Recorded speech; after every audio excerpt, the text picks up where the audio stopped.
Welcome to our cooking class tonight. I'm so excited to be hosting this cooking event with Pamela Morgan for the Samuel Waxman Institute, which is so fantastic and does incredible work. Anyway, tonight, Pamela is going to be showing us some great recipes, starting with her sangria, and then she's going to be showing us how to make this incredible pasta. And Pamela and I have known each other for a long time, and we just have always bonded on food, and we always talk about food. So I'm so excited to be doing this. So Pamela. Yes. Am I on? You're here. You're live. Oh, good. Okay. Hi. So anyway, we've been doing this food thing together for a long time. I know. I don't even want to say how long. But I remember hosting your cookbook party years ago for your Flirting with Flavors. And I've used those recipes so many times. I mean, everything from the peanut noodles to that baked mushroom pasta, which is so amazing. But the whole cookbook was really good. That's so great. That's so terrific. So I have a brand new project. I am retesting every single recipe from that cookbook. And we're going to re-release the cookbook this year with brand new photos and some new recipes too. So it's kind of cool. I've been working on it all summer. Yeah. Yeah. So you can host that party too when I do it. More than happy to. More than happy to. That sounds great. I remember that one time when I was making one of your recipes and I messed up the ingredients. Do you remember that? And I put like a cup of vinegar instead of like a quarter of a cup or something. Right. And my guests were coming and I had to serve them this very vinegary dish. And I was like, I can't believe like Pamela would put so much vinegar in this. And then I went back and looked at the recipe and it was entirely my fault. Oh, good. I'm glad it was your fault and not mine. Oh boy, I make plenty of mistakes though, I have to say. But I just want to remind everybody that to stay on to the end because we are picking some basket winners. Nicole has donated this amazing, amazing basket and somebody's going to win it. And we're going to announce the winner at the very end of this. So also, I wanted to say a little bit about the Waxman Foundation. A lot of you don't know what Samuel Waxman Cancer Research is all about. And really, it's about finding cures for cancer, or at least finding other ways to treat cancer. And so the money that you've given tonight goes to cancer research. And it's research for scientists all around the world. It's not just in the United States. So it's an incredible organization. Nicole and I have been involved for a long, long time. The first year that I was involved was actually the first year that you were involved, Nicole. And we did the Ladies Who Lunch, which was this great luncheon, and you did a fashion show, which I'll never forget. It was so beautiful. It was at Brownstone on the Upper East Side. And since then, you've been very involved with the foundation. Last year, you were honored at the Hamptons Happening. God, I can't wait until we can have events again. That was like, that event was amazing because at that event, the 17-year-old girl performed. She's the most amazing singer. And she was 17 years old and she had had 4th stage ovarian cancer and she had recovered. She had beaten it. And I think she was just a great example of what the great work that the Samuel Waxman Foundation is doing, you know, with all their cutting edge stuff. So, and just to see that girl up on stage, everybody was in tears. It was amazing. Well, I wasn't there that night, but I can only imagine that it was incredible. And I'm hoping that next summer we can do another one together in a group without masks. Yeah. Well, I don't know. I kind of like the masks. You do? Does it make you feel safe? As long as we can go out, and socialize. Yeah. Anyway, Pamela, it's a really interesting story about how you got started cooking. So I'd love for you to tell everybody that.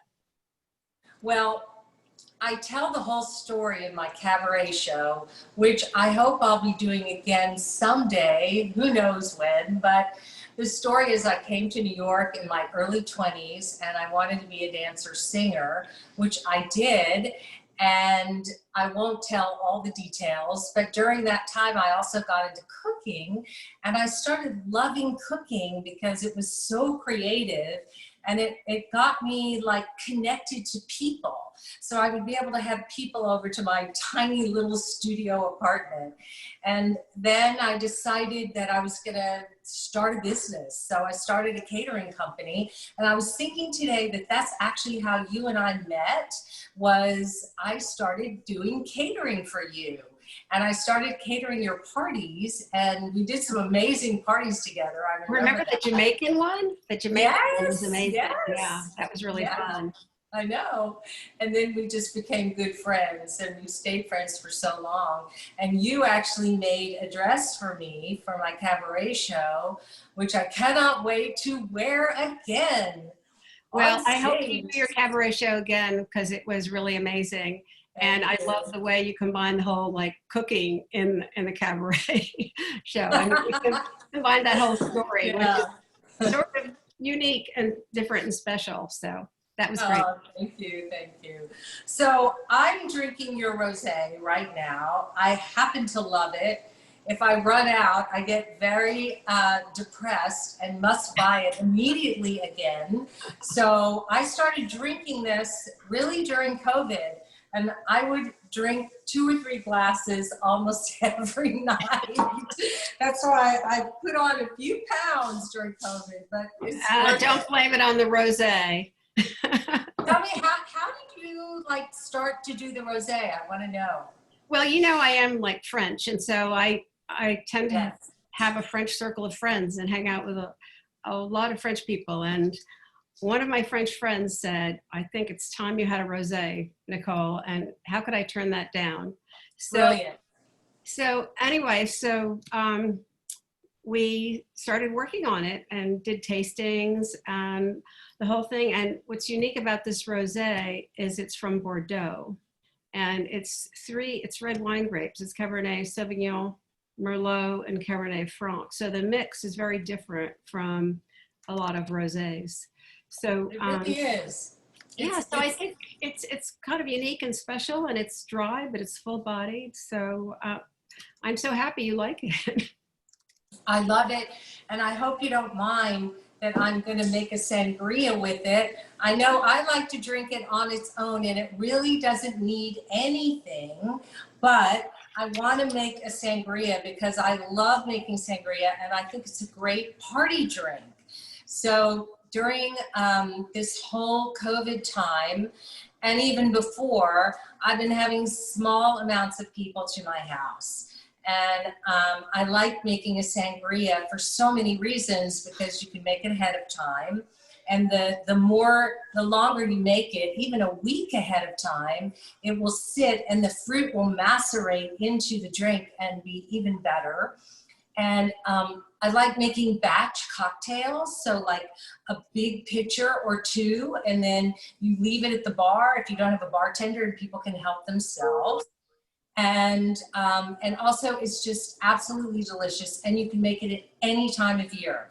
So it seems like summer was just like 2 days ago, but now it's fall. So I'm using fall fruit now to make the sangria, but a few weeks ago I was using peaches and cherries and plums and putting that in the sangria. But tonight I'm going to make it with apples and pears and oranges and lemons and limes. So let me just show you how I do this. It's so easy.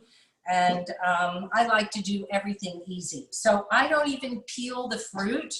I just take it and cut it so that I don't have any core, like this. And then I cut it in smaller pieces, because if you get a little bit of apple in your drink, then you can chew it up. And like that. So I That's just interesting because, you know, I jumped ahead and I made a batch myself, did. but I've made big slices. So I think this Okay. works much better with the small pieces. Yeah, I think it does. I mean, big slices is okay, but I think if you put it in the drink, you know, like if you're using a wine glass, then it's probably a lot easier if you have smaller slices. Okay. And it feels healthier too when you're eating a little bit of orange or apple, right? Exactly. All Well, right. the only ingredient I couldn't find tonight was the cinnamon sticks. Oh, okay. You know, you don't have to put it in. It's kind of an extra, and it just flavors it very nicely. I'm going to just throw it in like this. It just gives it an extra something, and I always like to add that extra something into my food. Well, So I you had see, other ingredients, but I did substitute the brandy with scotch. And, you did? How does yeah, it taste? and I did have the triple sec, so that was good. And I got the lime, the mint leaves, and I think that was important to have the mint leaves. How does the scotch taste with the wine? I think it's great. I mean, Okay. you know, I haven't tasted yours, but mine's pretty good.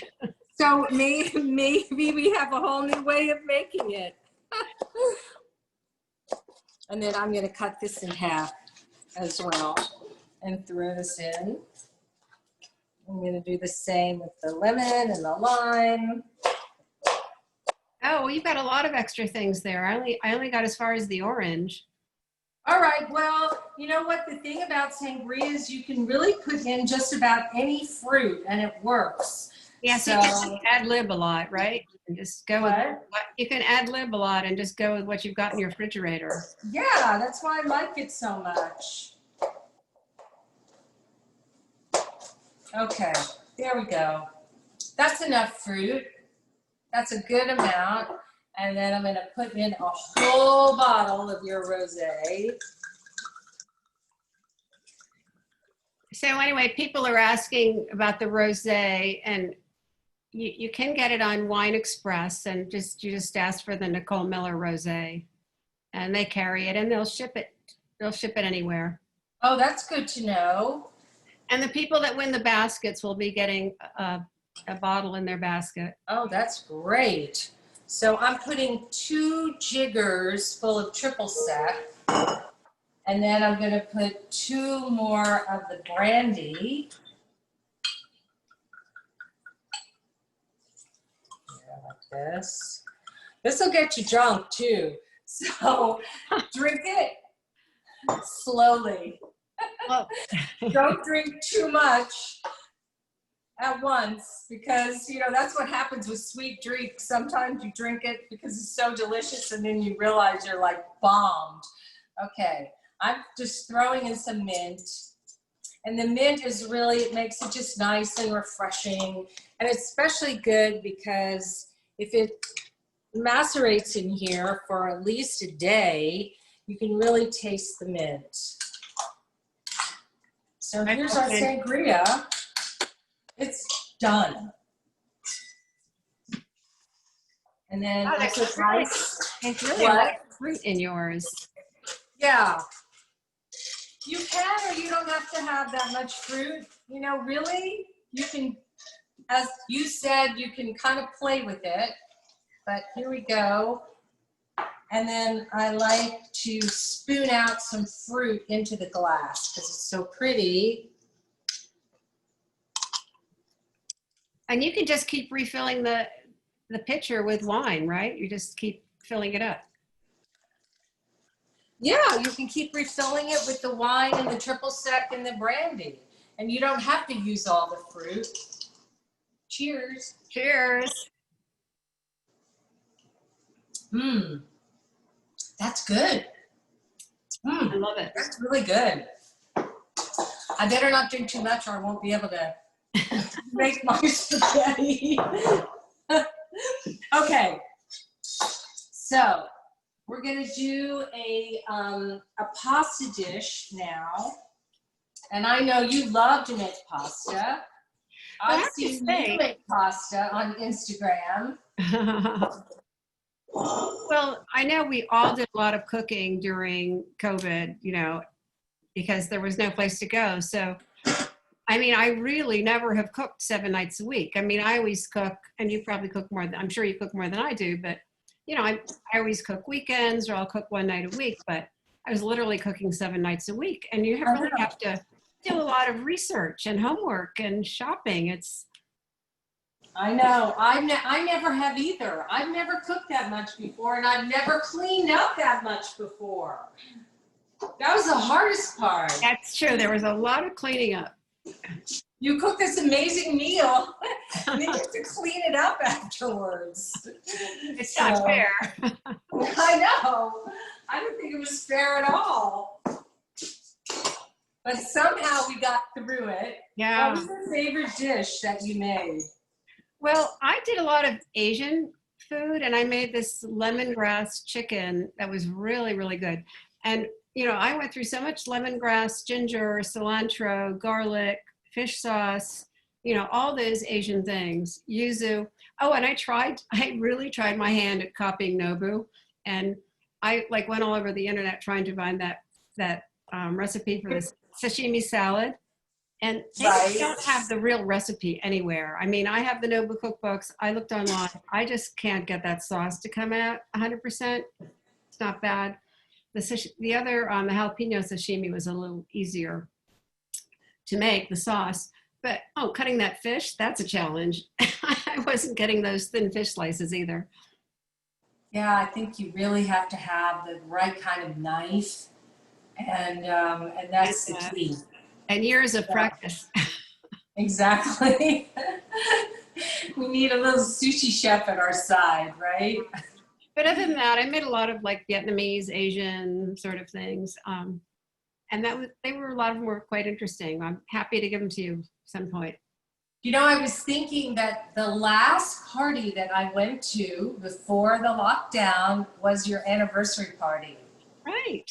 And March 6th, right? Last party for everybody, right? It's absolutely amazing when I think about it that we actually had that party, that nobody got sick, and everybody was fine. It's absolutely amazing, right? Yeah, we were really lucky, very lucky. I know.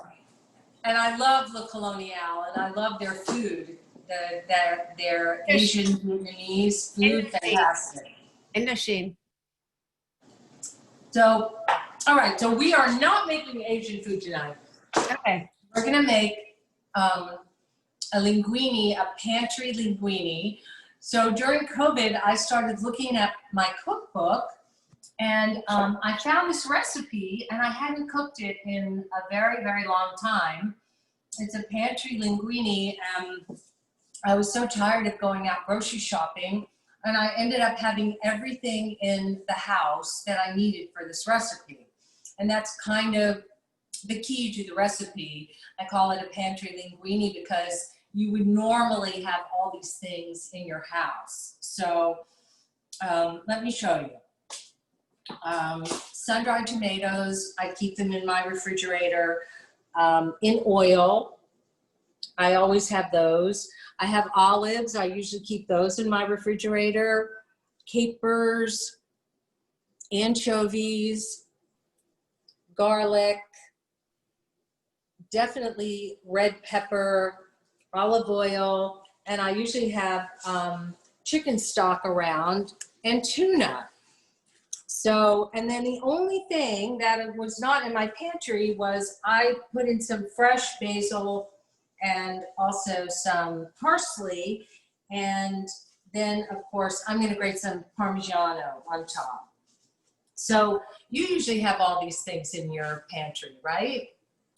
I don't have sun-dried tomatoes. It's funny, I rarely use those, but we went and bought some because I've got my staff cooking this in the kitchen right now, because I was very sad that I was not going to be able to taste this. So I brought everything, and the girls are cooking as Oh, you're. good. Are they watching the Zoom call and cooking Yeah, with yeah, you? they're all in the kitchen. You know, we have a kitchen here, so they're in the back in the Yeah, kitchen. You know, making what we made the sangria at lunch already, and now they're making the pasta. They're following your that's directions. so great. So I'm That's going to get to great. taste it because I was saying, like, I'm not going to be able to taste it. I'm going to be like Right. dying watching all this delicious pasta being I know. I know. Oh, that's so perfect. So I have the pasta water and it's boiling on the stove right now. And I'm going to salt it. So, you know, you always have to salt your pasta water. And how much salt do you put in usually? Like a tablespoon or? No, I put more than that. I put like at least 3 tablespoons. So, and again, it depends upon what pasta you're making because if you're making pasta with a lot of salt, then you put a little less salt in your pasta water. But tonight I'm gonna salt my pasta pretty much. So we're gonna do a linguine tonight, but you could do any pasta if you have it. You could do a spaghetti, you could do rigatoni or a penne with this. Well, we're actually doing penne back in the kitchen. So. Okay, that's fine. That's fine. It will go just fine with this. So I came up with this whole idea. It's sort of a mishmash of flavors, but they all go together and they're delicious. You said the other day when we were talking about this, that this is like a pasta niçoise. And in a way it is because it has tuna and olives and capers and garlic and anchovies like a niçoise. Yeah. So, you know, I thought this was such an interesting recipe because I've actually never had anything like this. So I'm really curious. Oh, good. I hope you like it. I hope you like it. I'm sure. So I'm gonna chop up my olives first. And again, you can use black olives for this, but I would make sure that I'm using imported olives. So you don't want to use those black olives in a can that you get at the supermarket. Oh, they're so tasteless. Yeah. But you can find imported olives everywhere now.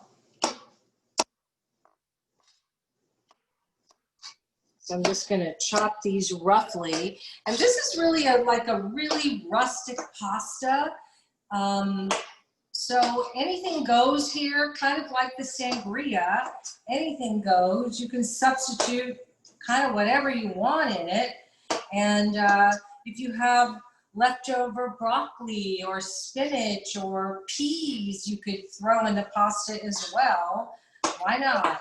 What I like about this recipe, but not having tasted it yet, is that everything is savory, and I just love savory flavor. So I think it's going to be really good.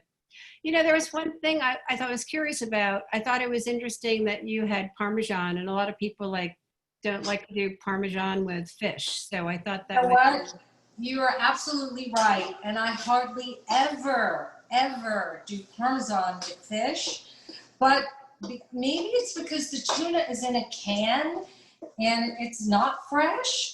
But when I add the Parmesan to it, I just like it more. And it gives it even a little bit more of that umami flavor. So I will use the parm even with the fish for this.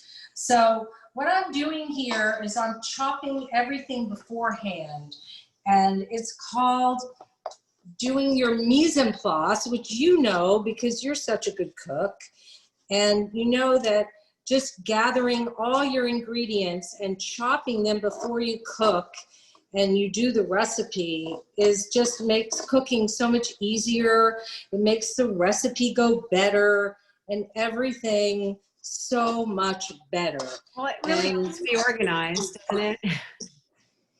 Yes, and you'll notice every time you see a chef cooking online or wherever you see them that they're always organized and they have the mise en place, which means in French, everything in its place. So that's exactly what we're doing here. So we're just chopping everything up before we put it in. And then once you get into the meat of the recipe, then it's all done, you know, you don't have to worry about it. So I'm just going to chop a little bit of parsley here. And again, you know, you can play with this. You can use any herbs that you want. You could use oregano, cilantro. I don't know about cilantro. I just happen to have cilantro in my refrigerator.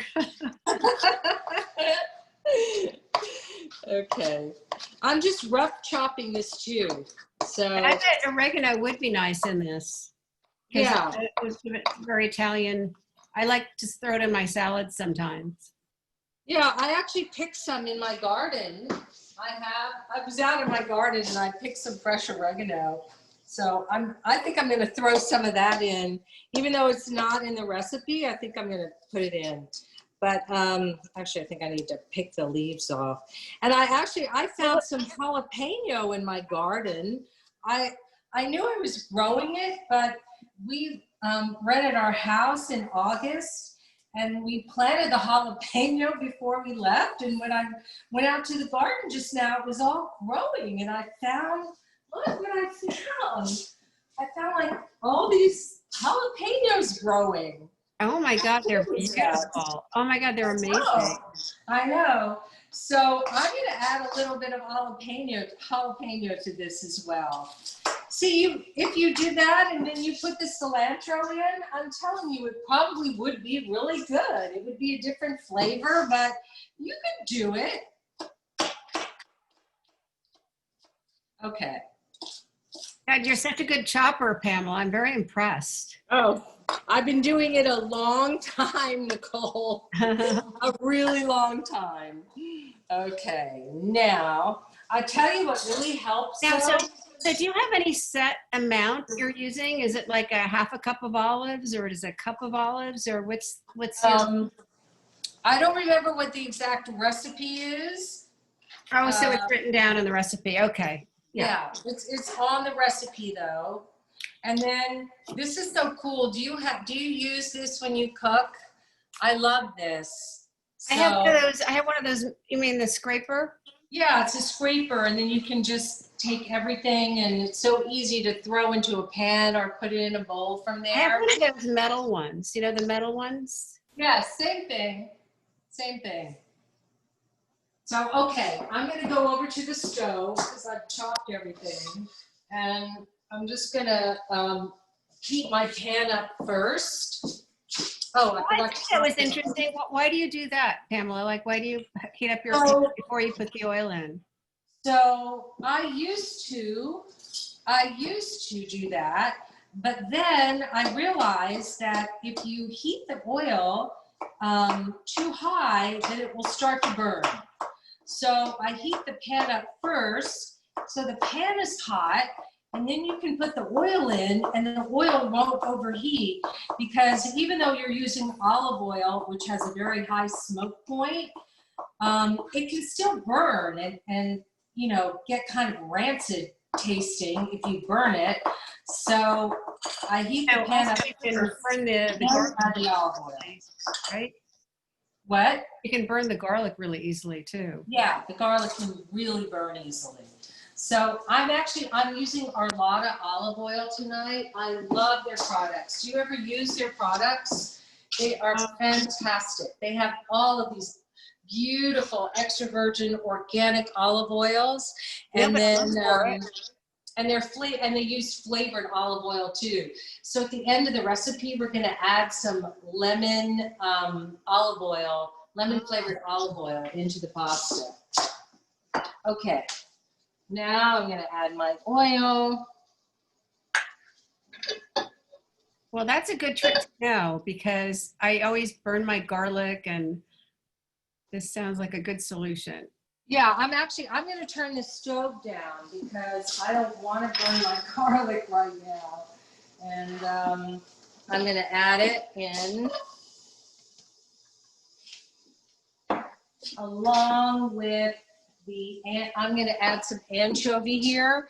And I'm not going to cut my anchovy And then I'm adding in some crushed red pepper.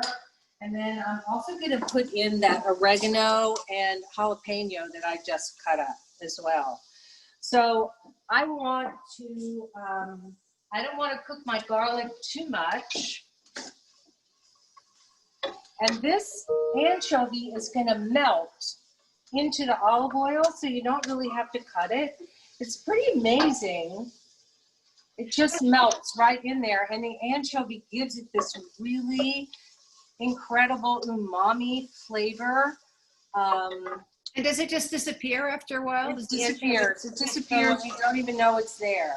So for people who hate anchovies, they'll never know. Well, I always like the flavor of anchovy, but I just don't want to eat a whole one.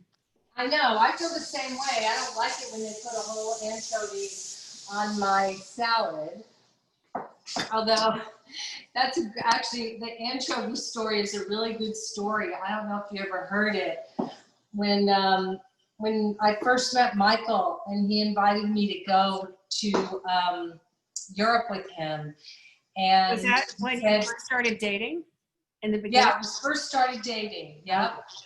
And he asked me where I wanted to go, and I said I wanted to go to Italy. And he said, "Do you like anchovies?" I said, "No." Whoops. I said, "I don't like anchovies at all." And he said, "Well, have you ever had fresh anchovies?" And I said, "No, I never had." So he promised me that I would love fresh anchovies.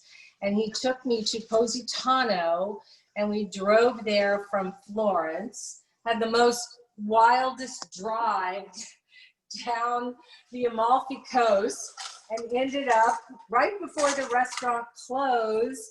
And I had fresh anchovies. They taste completely different from the dried anchovies that you get in the can. Okay. I'm not sure I've ever had a fresh anchovy. Really? Well, I don't think so. Well, maybe I've had one, yeah, but not a good one. Okay, I'm stirring this up so that the pasta doesn't stick together. So do you put oil? Do you put oil in your pasta water? Never, never, never. Yeah. Because then your pasta sauce won't stick to the pasta. So I'm going to let this, it's boiling again, so I don't even need to put the lid back on. Okay, good. All right, so our pasta is cooking, and it says on the box 10 to 12 minutes. So I'm going to cook it for 10 minutes because I want the pasta al dente. And I am like crazy now about making sure that the pasta is al dente. I know in America that people don't really eat their pasta al dente. They're used to eating it at, well done. Yeah, they overcook it, right? Well, you know what I've noticed? It's interesting if you order like takeout from a restaurant, and even at the good restaurant where the pasta is al dente when you go there, when you order takeout, it's overcooked by the time it gets to your house, because I think pasta just keeps cooking on its own. I know, that's why I don't order pasta for takeout. Yeah, unfortunately. I know, I'd rather make it myself. Also, I find, there's a little bit of a disconnect between what the package says, how long to cook it, and how long you really Absolutely. cook it. You have to taste it and make sure that it's to your liking, because the packages are oftentimes not correct. You're right about that. So do you put, well, I guess we'll get to that point, but sometimes you put the pasta into the sauce and it keeps cooking because it's like, and you make it really al dente, and then you. Yeah, that's what we're doing tonight. We're making it really al dente, and then we're taking it and we're going to put it into the sauce and cook it in the sauce. And are you going to save any pasta water, like just in case? Or? Tonight, we're not going to, because we're adding your rosé into our pasta, by the way. Oh, there you go. Yeah, and No also pasta some water. chicken stock. So the sauce is going to be, it'll be saucy. And so I probably won't need to add any pasta water to it. Most of the time when you add pasta water, it's like when you have a pesto and it's kind of dry and you want to like make it more into a sauce, and then you'll throw some pasta water into it for flavor. Or even a tomato sauce sometimes when it's a little dry and you want to add that pasta flavor into the sauce. So let me just look at this. Ooh. I thought I turned this down. Okay. It's got a little overcooked here. Some of it not. But it's okay. We're going to use it anyway. All right. So into this, I'm adding the chicken stock. And I think there's a cup of chicken stock in here. And then I'm adding your rosé wine. If you don't have your rosé, you can add white wine. And then I'm also going to add the capers and the olives and the sun-dried tomato. So I'm going to let this sit and actually boil on the stove, and I want it to reduce and make this really wonderful sauce, which is exactly what it's going to do. So you have everything but the tuna fish in there right now? Yep. And the herbs and the fresh herbs. Okay. So, you know, I think it's, I feel like fascinated how you started like using like rosé to cook with. And I know you had that recipe, that fish recipe you had like on your Instagram or your website. Oh, you had it on your website, your email. That great fish recipe you had like a month or two ago. Right. And I made it and I used the rosé. And did you like it? Fish came out amazing. Yeah, it was amazing. And I've never done it just like that. It was like a baked fish with the rosé and the vegetables and the tomatoes all over it. It was really fantastic. Oh, But so glad. So Well, this, it's like, you know, you always have like, what? you always have a little bit of like some wine left in a bottle. So I started like using rosé for like all kinds of things. Oh, good. Yeah, I made like, I think I made linguine and clam sauce with rosé also. Why not? Why not? I mean, it's really no different than using white wine. So I'm going to throw the tuna in at the end here. And it says in my recipe that you drain the tuna, but I'm not going to drain it because this is in olive oil. And the olive oil is really tasty. I mean, this olive oil that the tuna's been sitting in is delicious. So I'm going to add the olive oil in If too. it was in water, you would drain the water, right? What? If the Yeah, tuna was in water, you would drain the exactly. water. Exactly. You would drain it if it was water, definitely. And then I'm going to cut the basil, and I'm going to chiffonade the basil, which you roll it. You know, I was so fascinated by this. I didn't know what you meant by chiffonade. So you roll it like this, and then you cut it with your knife, and it's like ribbons of basil. And if you wanted, you know, you could just tear it with your hands, but the chiffonade is nice, and it's a very, since this is such a rustic pasta, it's a really nice way of just throwing it in at the end, and it's like little ribbons of basil here. And also, you know, it seems like the flavor would really come out when you do that. It seems does. Like we'd get a lot more flavor doing it does. that way. Absolutely. So while this is boiling and the pasta is boiling, I want to know about your fashion line. Like, what's new? What are you doing now? And tell us about it. Well, of course, it's been a crazy year because of the pandemic and there was no real fashion shows. But so we just did a presentation in the showroom with no people, you know. So actually this is the lineup. So I thought it'd be funny if I put the lineup behind me. But so I had this great idea, and I wish you could see it, but you can see it online. If you go online, you can see it. It's on like Vogue.com, WWD.com, and CFDA.com. I decided to recreate the Chateau Marmont because the fashion show was all based on the 70s.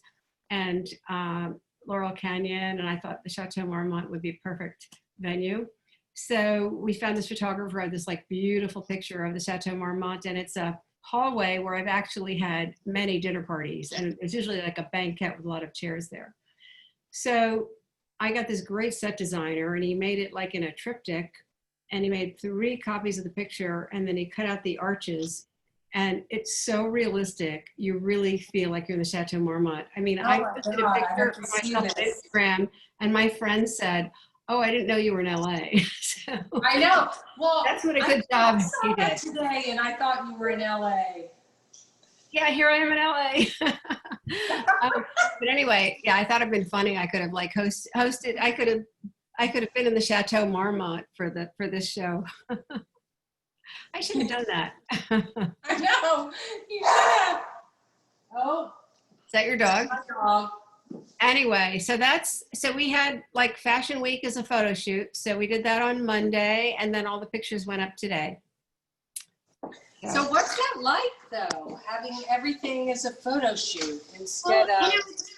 It's not really that weird because a lot of people don't do formal shows anyway. They do presentations.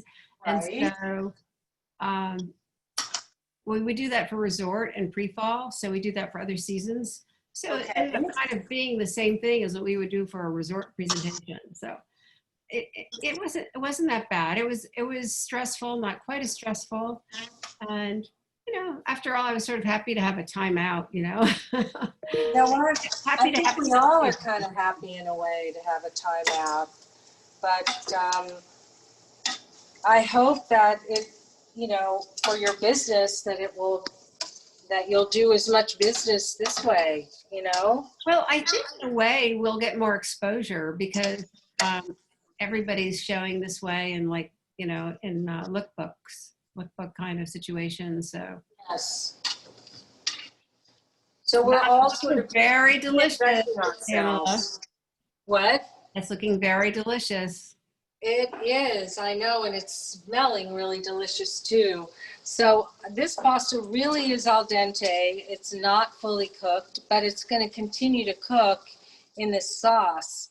And I want it to because I want the sauce to thicken. And so I'm going to leave it in here for a few minutes to thicken. And then when it thickens just a little bit, I will turn it off, and then I'm going to add the fresh herbs. So, I mean, you could, as I said, you could have fun with this. I just picked these tomatoes too. Look at this tomato. Oh my God, like an heirloom tomato. Did you grow that? Yeah, this is amazing.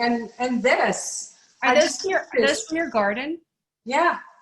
That's amazing. I know. Michael is such a tomato wizard here. He loves his tomatoes. But you could throw some fresh tomatoes in here too. I'm going to add the tuna right now.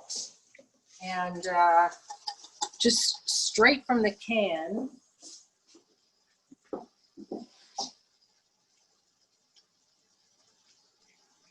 And you don't have to put the tuna in if you wanted to make this vegetarian. You could definitely do that. You could also add shrimp. Shrimp would be great in here, but it's, this whole idea of a pantry pasta, and it's just whatever you kind of have in your house. I think that's a great name for it. I mean, how did you come up with that? Because I think that's exactly what happened to me. It just sort of... I think I just threw everything into the pan and it came out and it was so delicious. It's like necessity is the mother of invention, right? Yep, exactly. Okay. That looks very good. I can't wait to try this at home. I have no idea what's going on in my kitchen back there, but I'm sure they're doing a great job. Well, you have to let me know. Take a little video for me. But you can see the pasta is like absorbing all of the liquid here. And that's a good thing about it being really al dente, because then the flavor really gets into the pasta, right? Right. And also the pasta is definitely not going to be overcooked. So it's almost finished. I just want to let it simmer here for just another minute. So, so I assume that you don't put the herbs in earlier so they don't like overcook, or what's the Right. reason behind that? You throw them in right at the last minute. So, have you been able to entertain, Nicole? Like, have you been able to have people over? Oh, not much. I mean, I've had like 4 people for lunch. That's about it. You know, Okay. 4 people for lunch outdoors in the porch. And that's all I've done. I haven't done anything indoors at all. And I mean, I'm not so nervous, but I try to be careful. But I've gone to lunch with girlfriends. I've gone to lunch with girlfriends outdoors. Right. So that's mostly what I've been doing, is going to lunch. And then there's 2 restaurants in Sag Harbor that I've been going to. I've been going to Dopo, and I've been going to Bilboquet. Yeah. Those 2 No, restaurants. they're all doing such a great job, and I'm happy to say that I think it's so nice to be out at restaurants, right? Well, it's great because we're in Tribeca, and every restaurant in Tribeca is like outdoors, and it's really great. Like Mr. Chow's has got a lot of street frontage, and there's Wow. Cameron and Bubby's, and there's La Conda Verde. There's a lot of places to eat in Tribeca, and it's a really nice atmosphere. I think it's probably better than in a lot of areas of the city. But Yeah, even on the Upper East Side, all the restaurants are really, everybody's eating out. It's kind of like Europe where everybody eats outside, but now it's getting cold, so I'm a little bit worried. I know, but I think then they're going to bring out the heat lamps.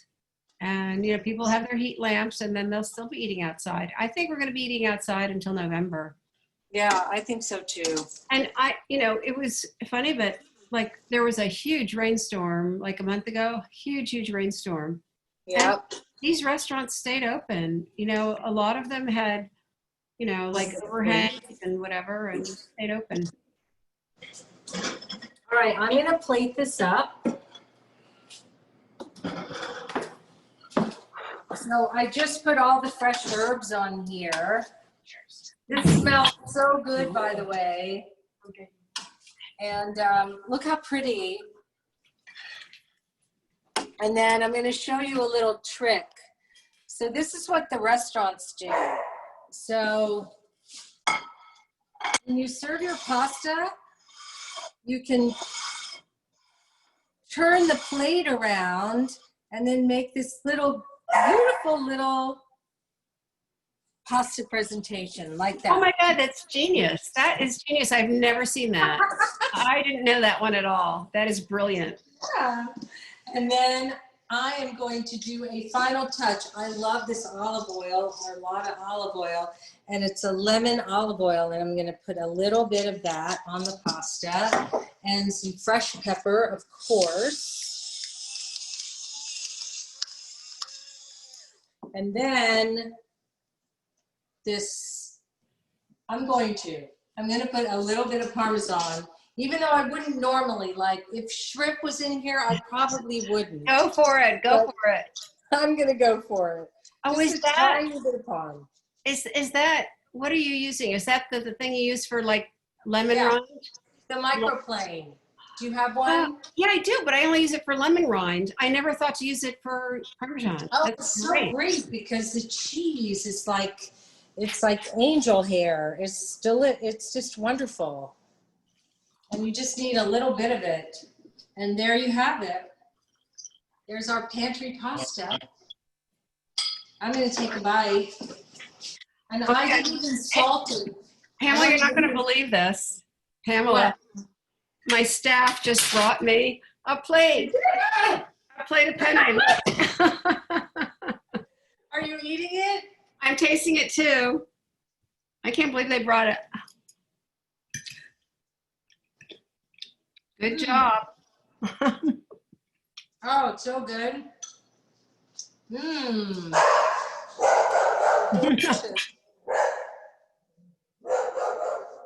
Remy, do you want some pasta? I think your dog approves. I think she does too. She likes spaghetti. This is delicious. Mmm. It's really good. And they did a good job. Mine is very al dente. Good. I could use some more pepper flakes. Mm. Does anybody have any questions?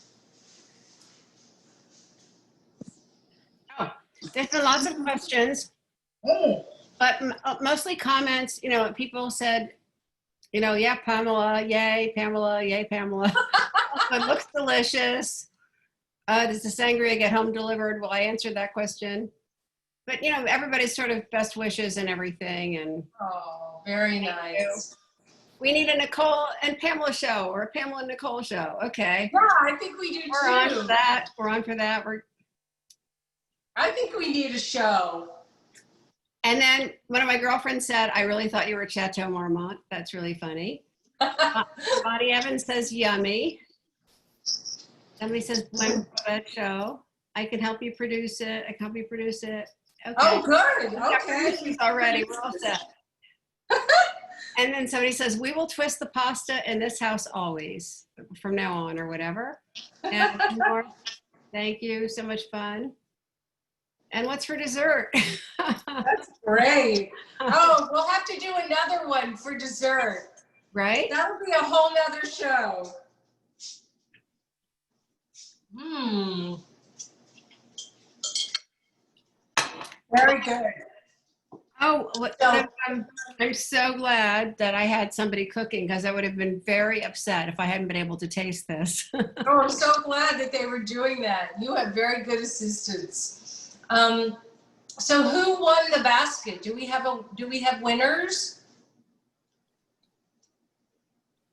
Okay, somebody says they're using black and green olives, mixed olives. Oh, that's fine. Basket winners. Enjoying the sangria.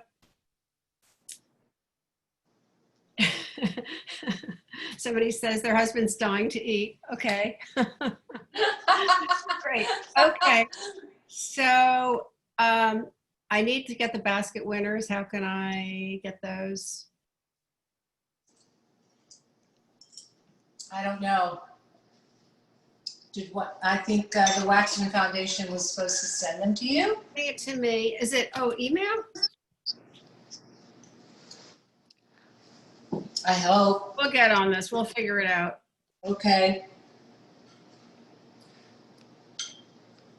I'm sorry, I'm so hungry. I have to eat a little more. I know, after all that hard work. Mm. Okay.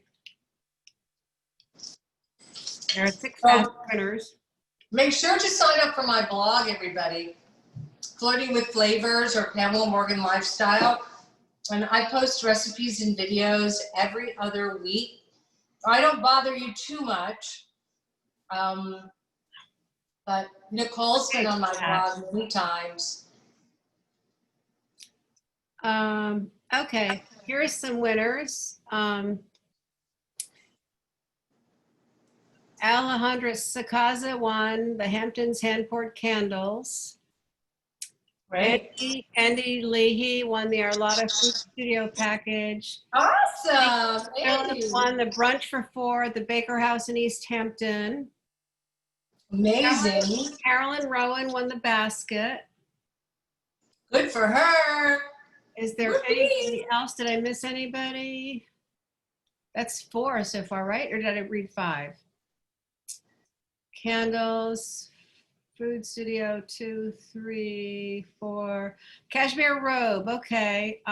Iris Smith won the Arlotta Cashmere robe. Oh, fantastic. Iris. I think there's one more, right? That was 5, right? Right. Yes, and you can use fresh tuna, right? Pamela, I'm answering that for you. You can use fresh tuna. You can use fresh tuna? You could, but I wouldn't for this recipe. Oh. So, I mean, this is like all the stuff from your pantry. So, I think I mean, you could. one more gift because, yeah. Oh, Olga Rakelson, you won the beautiful briny sea spices. Okay, that's everybody. That's the six All right, we have a lot of winners. And we have one more question here.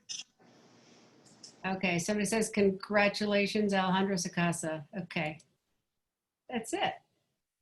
Okay. So next time we'll do dessert, and we should do this again. This was so fun. I know, this is really fun. I want to do it again with you. Next time you're cooking. Well, actually, we should cook something together. Yes, we should. Let's do an Asian dish together the next time. Yeah, I'm gonna make you do the chopping since you're a better chopper than me. Okay, you'll come here if your husband will let you. That's true. Well, if there's only 2 people, it'll be okay. Okay, we'll do it. That'll be fun. So thanks everybody for coming. What time is it? It's 6:26. Oh, Yeah. wow. Yeah, thanks everybody for supporting this. It's really a great cause, and they do an incredible job. And you know, like Pamela and I were saying, we've done other events for this organization, and of course, it's been a tough year for everybody, and it's especially been a tough year for charities and fundraising. So we really appreciate everybody joining us tonight, and I really hope you all had a great time. We did. We had a wonderful time, and you can also go online and you can donate to Samuel Waxman Cancer Research Foundation. You can donate as much as you'd like. So we still need to cure cancer in this country. Even with everything else that's going on, cancer is still, unfortunately, here with us. So let's continue to raise money for a great cause.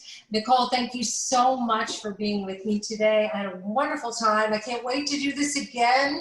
Come to my kitchen and we'll cook together. Absolutely. Sounds great. You're on. Okay.